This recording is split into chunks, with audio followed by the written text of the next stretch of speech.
ከመጀመሪያው ይሄ ፕሪቶሪያ ስምምነት በአግባብ ስላልተፈጸመ መጨረሻው እንደዚህ አይነት መበታተን ሊያመጣ እንደሚችል ያው ስንነጋገርበት ነበር። የጎደሉትንም በየጊዜው እያየን እየተናገርንበት ነበር። አሁን በመጨረሻ ላይ ያለው ሁኔታ ምንድነው? በአብይና በቲፒኤልኤፍ መካከል አለመተማመን ተፈጥሮ ያው አብይ ቲፒኤልኤፍን እንደፈለገው ጦርነት ውስጥ ሊከተው አልቻለም። ለምሳሌ ፋኖን ለመዋጋት ፈቃደኛ አልሆነለትም። ኤሪትራንም ለመዋጋት ፈቃደኛ አልሆነለትም። እንዲያውም አሁንማ ጥምረት ፈጥሯል ከሱ ጋር እና እነዚህ ሁኔታዎች እንደፈለገው አብይ ሊሄድለት አልቻለም። ቲፒኤልኤፍ ከመጀመሪያም ከአብይ ጋር የነበረው ስምምነትም ተዳክሞና ያው እጅ የመስጠት አይነት ስምምነት ያደረገ ስለነበር ጊዜ ለመግዛት ብሎም የተጠቀመበት ሂደት መሆኑን እናያለን።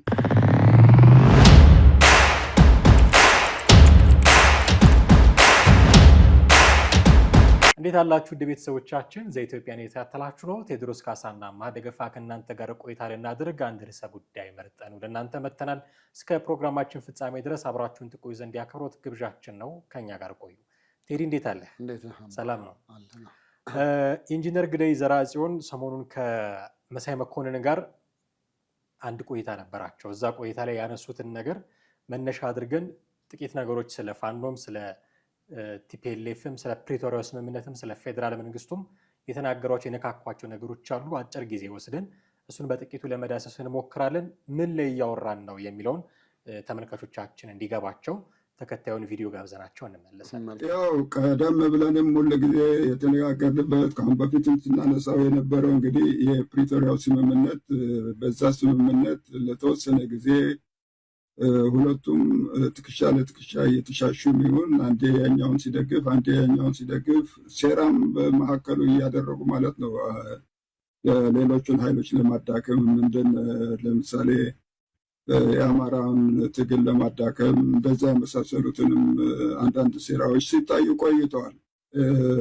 ነገሩ ከመጀመሪያው ይሄ ፕሪቶሪያ ስምምነት በአግባብ ስላልተፈጸመ መጨረሻው እንደዚህ አይነት መበታተን ሊያመጣ እንደሚችል ያው ስንነጋገርበት ነበር። የጎደሉትንም በየጊዜው እያየን እየተናገርንበት ነበር። አሁን በመጨረሻ ላይ ያለው ሁኔታ ምንድነው? በአብይና በቲፒኤልኤፍ መካከል አለመተማመን ተፈጥሮ ያው አብይ ቲፒኤልኤፍን እንደፈለገው ጦርነት ውስጥ ሊከተው አልቻለም። ለምሳሌ ፋኖን ለመዋጋት ፈቃደኛ አልሆነለትም። ኤሪትራንም ለመዋጋት ፈቃደኛ አልሆነለትም። እንዲያውም አሁንማ ጥምረት ፈጥሯል ከሱ ጋር እና እነዚህ ሁኔታዎች እንደፈለገው አብይ ሊሄድለት አልቻለም። ቲፒኤልኤፍ ከመጀመሪያም ከአብይ ጋር የነበረው ስምምነትም ተዳክሞና ያው እጅ የመስጠት አይነት ስምምነት ያደረገ ስለነበር ጊዜ ለመግዛት ብሎም የተጠቀመበት ሂደት መሆኑን እናያለን። እንግዲህ ቪዲዮን ተከታትለዋል። ያነሱት ነገር አለ። በጣም የገረመኝ ነገር ስለ ፕሪቶሪያው ስምምነት አንስተው ነበር።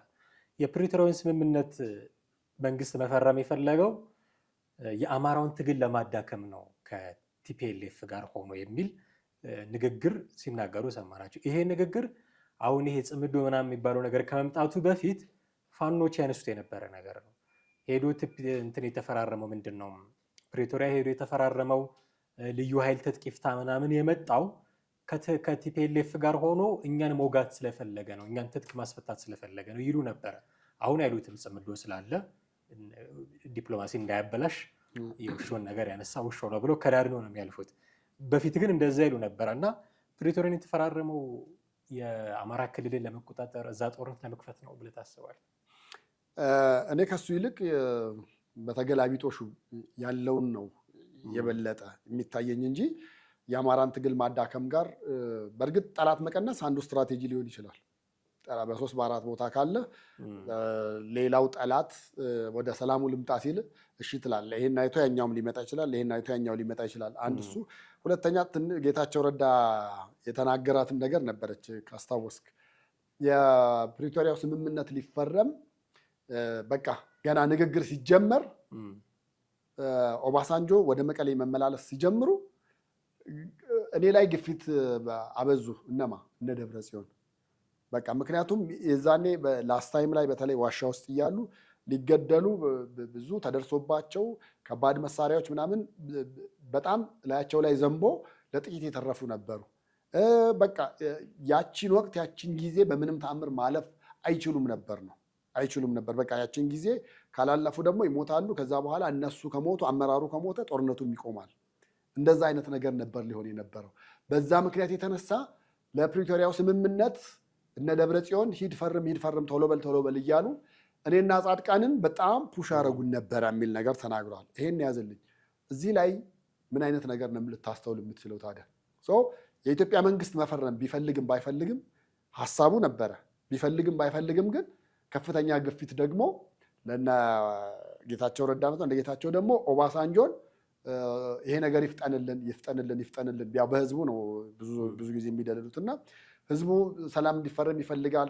ወደ ሰላም መምጣት ይፈልጋል። የእናንተ አመራሮችስ ይፈልጋሉ? ሁሉም ነግሬያቸዋለሁ። እምቢ ያሉ የተወሰኑ አሉ። እነሱንም ነግሬያቸዋለሁ የሚል ነገር ነው የመጣው። ይሄን ነገር ስታየው ቀጥታ የመፈራረም ፍላጎቱ በሁለቱም አካል አለ እንጂ ከዛ ባሻገር የአማራን ትግል ለማዳከም ነው የሚል ሀሳብ የለኝም። ነገር ግን እንደ አድቫንቴጅ ከወሰድከው ጠላትን መቀነስ ወይ ደግሞ ጠላትን ወደ ራስ ማምጣት አንድ የወዳጆችን ቁጥር መጨመር ነው የሚሆነው። ከዛ አንጻር ሊሆን ይችላል የሚል ነው ሀሳብ ያለኝ። ሌላ ያነሱት ነገር ምንድን ነው? ኢንጂነር ግዳይ ዘርአጽዮን ያው እሳቸው አብይ እያሉ ነው የሚጠቅሱት። መንግስት እያለ ልናወራ እንችላለን። መንግስት ህወሓትን ጦርነት ውስጥ ማስገባት ይፈልግ ነበረ። በህወሓት በኩል አድርጎ ኤርትራን መውጋት፣ በህወሓት እጅ አድርጎ እሳቸው አማራ ነው የሚሉት የራሱ ክልል ነው። ምን አድርጎ ሊወጋው እንደሚችል አላውቅም። ፋኖን መውጋት ብለን ልንተረጉመው እንችላለን። እንዲወጋለት ይፈልግ ነበረ፣ ግን ያንን ማድረግ አልቻለም። ቲፒኤልኤፍን እዚህ ውስጥ ጠምዝዞ መክተት አልቻለም። በቲፒኤልኤፍ በኩል አድርጎ ሻዕቢያንም ፋኖንም መውጋት ይፈልግ ነበር የሚል ነገር አንስተዋል። ከዚህ በፊት ይሄ መንግስት ጦርነት አይፈልግም ብለው ምክንያቱም ኦባሳንጆን የሚልከው ማይክ ሐመርን የሚልከው ለሽምግልና ነው የሚል ሀሳቦች ሲነሱ በተለያዩ አጋጣሚዎች እንሰማ ነበር። አሁን ደግሞ በተቃራኒ ብቅ ብለው ጦርነቱን ይፈልጓል። እንደውም ጦርነቱ ቲፒኤልኤፍን የራሱ አገር አድርጎ ፋኖን መውጋት የኤርትራን መውጋትም ጭምር ይፈልግ ነበረ። ቲፒኤልኤፍ ግን ይህንን ሊያደርግለት አልቻለም፣ ሊታዘዝለት አልቻለም ነው በሌላ አማርኛ። እና ኢንጂነር ግዳይ ዘርአጽዮን እንዲህ ነው እያሉ ያሉት። መንግስት ቢፈልግ ፋኖን መውጋት ቢፈልግበት ከቲፒኤልኤፍ ጋር ሆኖ ቲፒኤልኤፍ እምቢ ይላል ብለህ ታስባለህ? ምክንያቱም ቲፒኤልኤፍ እና መንግስት አንድ ሆኑ ማለት ወልቃይትን የሚያገኝበት ራያን በነፃነት የሚያገኝበት አንድ መንገድ ተፈጠረለት ማለት ነው። እንደውም እኮ ቅድምም እንዳነሳሁት የፋኖቹ ጥያቄ ከፕሪቶሪያ ነው የፈረሙት ከቲፒኤልኤፍ እና መንግስት ሆነ ወልቃይትን ሊወስዱብን ነው የሚል ጥያቄም ጭምር ነው። እና ግን ግዳይ ዘርአጽዮን ግን የሚሉት ህወሓት አልፈልግም አለ ነው። ልናምናቸው እንችላለን?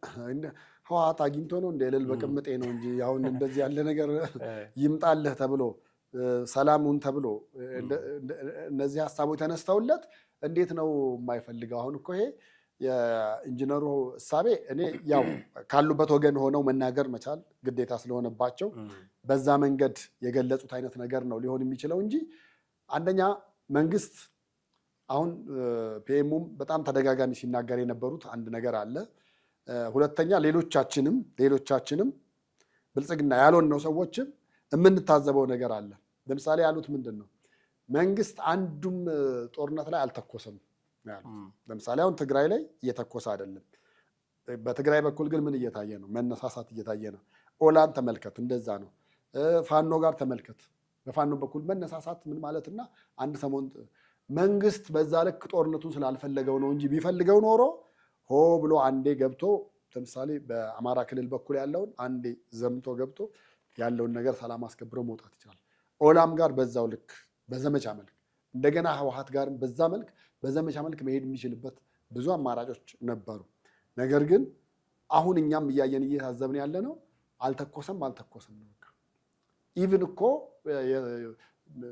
ብዙ ከተማዎች ሰዎች ሞቱ ይባላል፣ ታገቱ ምናሉ ይባላል።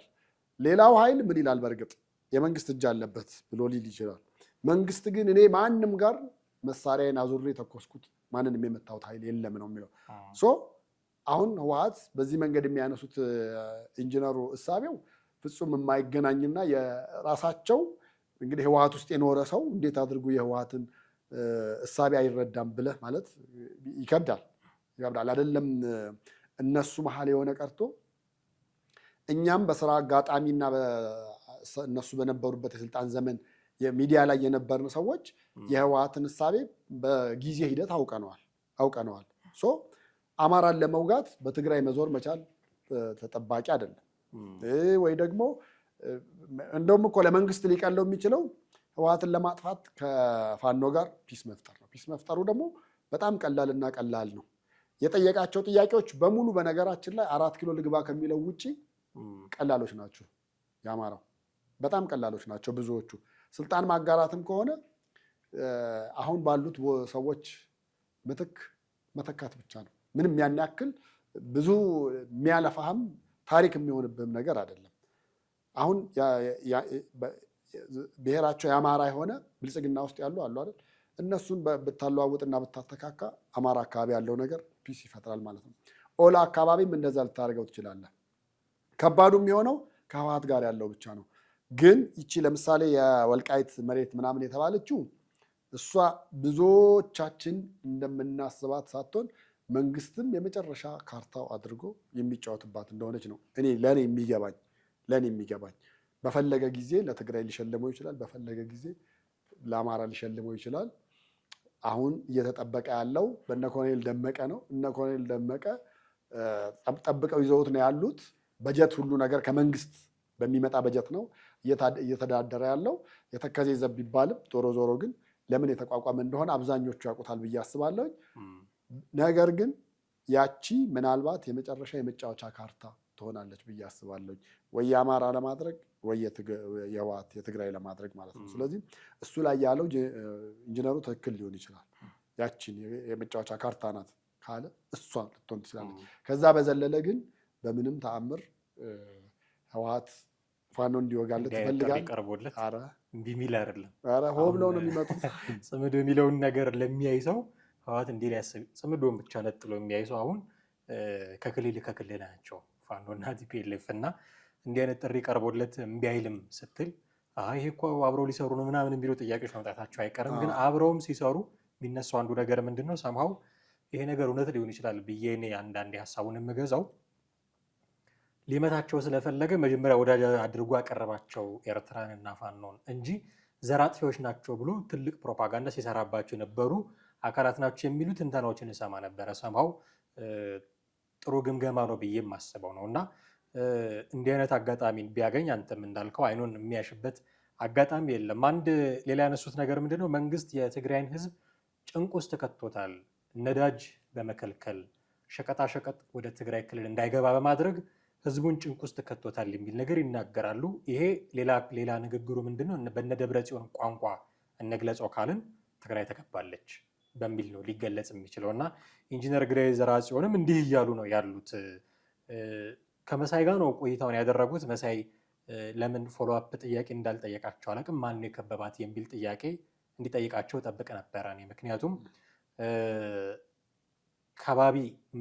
ከበባ ውስጥ ትግራይን ከገባችበት መንገድ አንዱ ብሎ የሚያስቡት የተከዜ ዘብን ጭምር በዛ በኩል የሚፈናፈኑ አይደሉም። እና የወልቃይት ጉዳይ ከዛ ጋር ተያይዞ ይነሳል። ቅድም አንተ እንዳልከው ካርታ መጫወቻ ካርድ ሊሆን ይችላል፣ እንደዚህ ብዙ ሊነሳ ይችላል። ግን ተከባለች ካልን እኔ ተከባለች ብዬ አላምንም ለማስረገጥ። ግን ተከባለች ብለን ካመንን አንዱ ከአንዱ ከባቢ የሚሆነው የተከዜ ዘብ ነው የሚሆነው። የነ ኮሎኔል ደመቀ ዘውዱ ጉዳይ ነው የሚሆነው። የጎንደር ፋኖም ጭምር ነው። ጎንደር ፋኖና የጎጃም ፋኖ የሚለያዩት አንድም በወልቃይትም ጭምር ስለሆነ ነው። እና ትግራይ ተከባለች አይነት ነገር ሲያስተጋቡ ኢንጂነር ግዳይ ዘርአጽዮን የመሳይ መኮንን ዝምታም በዛ መጠን ደንቆኛል። ፋኖ ሲል እያለ ከሚውል ሰው ማልጠብቀው ዝምታ ነው የሆነብኝ። ግን ትግራይ ሪሊ ተከባለች ወይ? ነዳጅና ሸቀጣሸቀጥ እንዳይገባ ተደርጓል ወይ? የሄደውንስ የገባውንስ ገንዘብም ነዳጅም ቲፒኤልኤፍ ለምንድን ነው? የፌዴራል መንግስቱ ምላሽ እንደዛ ነው። ነዳጅ ብንልክ ገንዘብ ድጎማ ምናምን ብንልክ ለወታደር ነው የሚጠቀምበት የሚል ክስ ያቀርባል የፌዴራል መንግስት። እና ከዚህ አንጻር ተከባለች ወይ የሚል ጥያቄ ማንሳት ያለብን። ተከባለች እንደዚህ ነው እንዴ? ተከባለችማ ባለፈው ነበረ። በቃ ጦርነቱ ላይ ምንም ነገር እንዳይገባ፣ መድኃኒት እንዳይገባ፣ ገንዘብ እንዳይገባ ምን ነዳጅ እንዳይገባ ሁሉ ነገር ተከቧል። ትክክለኛ ከበባ ብለን ልንለው የምንችለው ማንም ኒውትራል የሆነ ሰው በነፃ አይምሮ አይቶ ሊፈርደው የሚችለው የነበረው በፊቱ ነው። አሁንማ እንደዛ አይደለም። አሁን እንደውም እኔ አንዳንድ ጊዜ የፌዴራል መንግስቱንም ትዕግስተኝነት የምታደንቅበት መንገድ ይኖራል። ምክንያቱም ዓለም አቀፍ ተቋማት ማዕቀብ ለመጣል እነዛ ላይ ያንዣበቡና ባለስልጣናት ላይ ማዕቀብ ሲጥሉ የፌዴራል መንግስት አልጣለም። ምክንያቱም በመሀል እዛ የሚጎዱ አሉ። አይደለም እዛ እኮ አይደለም እዚህ መሀል አዲስ አበባም ሆነው እኮ ለህወሓት የሚሰሩ አሉ። ያንን መንግስት ምንድን ነው ያለው? እየዞርን እያንዳንዳቸውን አናስርም። ብናስር አንዱን ስናስር በስሩ ብዙ ቤተሰብ አለ፣ የሚበላ የሚጠጣ አለ። ምግቡን መከልከል ራሱ ይሆናል። ስለዚህ ዝም ብላችሁ እረፉ በሚል በተራ ቃል ነው። አሁን ቴክኖሎጂዎች ብዙ ነገር አድገዋል። ለምሳሌ ገንዘባችን በመንግስት እጅ ነው ያለው። የኛ ቢሆንም መንግስት ነው የሚያዝበት። ሲፈልግ ሊቆልፈው ይችላል። ፋይዳ አላስተሳሰርክም ብሎ ባዶ ሊያስቀር ይችላል። ፋይዳ አላስተሳሰርክም ተብሎ ሲዘጋ እንዴት ነው የሆነው? በራሴ ብር በገንዘብ ምናምን አለ አይደል? አዎ ከተፈለገ በዛ ደረጃም መንግስት ሊሄድ ይችል ነበረ ነው። እና መንግስት እንደውም በዚህ ልክ ጠቅላይ ሚኒስትሯን ወታደር ነበረዋል ወታደራዊ እርምጃ አልወሰዱም ብለህ ነው የምትለው፣ ወይ ደግሞ እንደ ወታደር ቆጣ አላሉ ቢሉ ኖሮ ከዛም በላይ መሆን ይችል ነበረ። ይሄ እኮ ህወሓት እኮ ልንገር አይደለም ገንዘብ የሚላከውን ነዳጅ የሚላከውን ምናምን ቀርቶ እኮ የፋኦ የሚልኩትን ለተረጂዎች የሚደርሰውን እኮ ከላዩ ላይ ከ10 ኪሎ ላይ እኮ 3ቱን ወስዶ እኮ 7ቱን የሚሰጥ እኮ ነው። አሁን እንደውም አንዳንዶቹን አቀያይሮባቸዋል ነው 7ቱን ወስዶ 3ቱን ይሰጣል። በዛ ልክ ነው ያለው እንጂ አሁን እነሱ እውነት ወታደራቸውን አሁን የቲዲኤፍ ወታደሮች የማን ደሞዝ ነው እየተከፈላቸው ያሉት? ከማን በሄደ ነው? ኢትዮጵያን ለመውጋት እየተነሱ ግን ከኢትዮጵያ በሚሄድ ገንዘብን የሚገበያዩት የኢትዮጵያ ገንዘብን እየተከፈላቸው ያሉት። እነ ደብረጽዮን ደሞዛቸውን እየበሉ ያሉት በምንድን ነው? ኤርትራ ተቆራጭ አድርጋ ነው እንደ ሱዳን አድርጋ ነው እንደ አይደለም እኮ ያውቀዋል እኮ መንግስት እያበላም እያጠጣም ሊወጉት እንደተነሱም እያወቀ ነው በዛ ልክ የተዋቸው። እና አንዳንዴ እንደው ያው ነፃ ሆኖ አይምሮ ለሚፈርድም ሰው የማይሆን ንግግር ባይሆን ጥሩ ነው። በጀቱ ተቀንሷል። አዎ ተቀንሷል። ብዙ ነገር ከህወሓት ጥፋቶች ለምሳሌ አስበው ከለውጡ ማግስት ወዲያውኑ ምንድን ነው ያደረጉት? ፓርላማ ያሉትን አባሎቻቸውን በሙሉ ይዘው ወጡ አይደለ? ከዛ በኋላ ትግራይ ተወካይ አላጣችም። ተወካይ በማጣቷ ትግራይ ውስጥ ያለውን ጦርነት እንኳን ፓርላማ ላይ የሚያነሳ ሰው አልነበረም። ዞሮ ዞሮ የጎዱት ራሳቸውን ነው፣ ህዝባቸውን ነው የጎዱት፣ የሚያስተዳድሩትን ህዝብ ነው የጎዱት። አሁንም በድጋሚ ምርጫ ባለመካሄዱ ደግሞ የትግራይ ተወካይ የለም። ነገሮች እየባሱ ነው የሚሄዱት፣ እያደር እየባሰ ነው የሚሄደውና እኔ አሁን እሳቸው ማንሳታቸውን ከዛ አንጻር እንደገና መሳይም በዚህ ልክ ማለት አልነበረበትም። ደህና ጠበቅ አድርጎ ጠንካራ ጥያቄዎችን ማንሳት ነበረበት። መዘጋት እንደዚህ ነው ወይ? መዘጋት መቆለፍማ ከሆነ እኮ ሙሉ ለሙሉ በጀት ሙሉ ለሙሉ ማቋረጥ አለመላክ ነው። ነዳጅ እንዳለ ኬላዎቹን መዝጋት ነው። ኬላው ቢዘጋ ምንድን ነው የምታመጡት ምናምን ቢላቸው ምንድን ነበር የሚሉት? እና መሳይም በዚህ ደረጃ የወረደ እና ይሄ ተራ ዋሽዶግ የሚባል አይነት ጨዋታ የዛን አይነት ቀለል ያለ ነገሮች ነው ያመጣው። እንደዛ መሆን አልነበረበትም። በቃ መሆን ከቻለ ስትሮንግ የሆኑ ጥያቄዎችን አምጥቶ ሰውየውም ሞጋች ከሆኑ ሞጋችነታቸውን ማየት ነበረብን እንጂ መንግስት በብዙ ነገር ትቶላቸዋል። እንደውም ልቡ እንዳይጨክን ብለው በዛው ዝም ብለው ቢጸልዩ ጥሩ ነው ብዬ ነው የማስበው። በርካታ ነገሮች ልናነሳበት የምንችለው ነው። የከበባውን ተከባለች አልተከበበችም የሚለው ብዙ የሚያነጋግር ነገር ስለሆነ የሆነ ሆኖ ግን የፌዴራል መንግስቱና ቲፒኤልኤፍ እንዲህ ባለው ውጥረት ላይ እየቀጠሉ ነው የሚገኙት። ምን አይነት አዳዲስ ነገሮች ይከሰታሉ?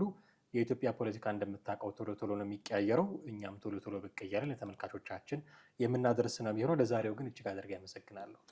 ውድ ቤተሰቦቻችን እናንተም ከኛ ጋር ነበራችሁ ቆይታ እጅግ አድርገን ነው የምናመሰግናችሁ። የዛሬውን ፕሮግራም እዚህ ላይ እናበቃለን። ሀሳብ፣ አስተያየት፣ ጥያቄዎች ይኖሯችኋል በተለመደው መንገድ በኩል አድርሶን። ቴዎድሮስ ካሳና አማሃ ደገፋ ነበርን። በሚቀጥለው በሌላ ርዕሰ ጉዳይ እንጠብቃችኋለን። ጤና ይስጥልን።